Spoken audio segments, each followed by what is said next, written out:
bersama Mbak Mira Libras ya. Ya, betul. Nama lengkapnya boleh disebutin atau cukup nama tenarnya aja? Nama tenarnya aja cukup. Nama aslinya nggak perlu ya. Durasi waktu 3 hari, maksimal 4 hari karena saya mau review juga. Karena ini adalah pondasi dasar kelas basic bagaimana kita bermain YouTube, dan buku tersebut yang buat adalah Mr. Corbusier. Jadi YouTube Indonesia. Oke, yang pertama yang ingin kita sampaikan adalah kenapa kita ber-YouTube. Kan yang potong langsung. Jadi sekarang udah bebas gitu. Nah, berarti kan sampean udah tahu cara copyright, membetulkan copyright. Jadi nanti sudah lumayan basicnya. Aku nggak nemen-nemen ngajari. Jadi nih aku kasih tambahan, tak kasih tambahan lagi resep-resep baru gitu. Nah, ngesep apa Mas? Resep apa itu?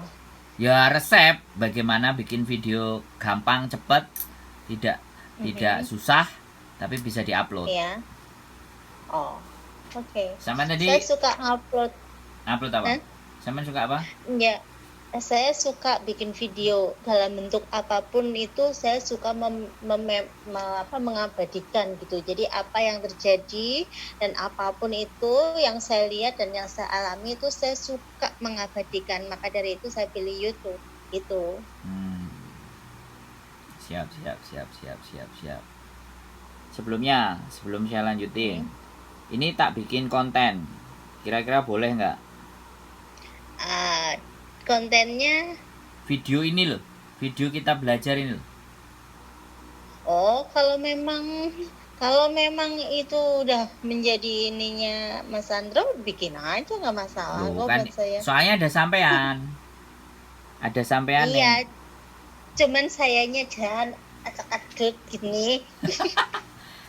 Makanya saya minta izin Mbak, soalnya begini Mbak, natural. Jadi yang ingin saya tonjolin adalah kenaturalan. Jadi natural bahwa memang teman-teman itu posisinya begini gitu. Dan aku nggak suka sesuatu yang penuh dengan drama.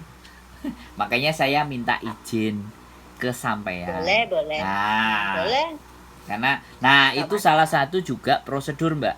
Salah satu juga prosedur di saat kita bikin konten.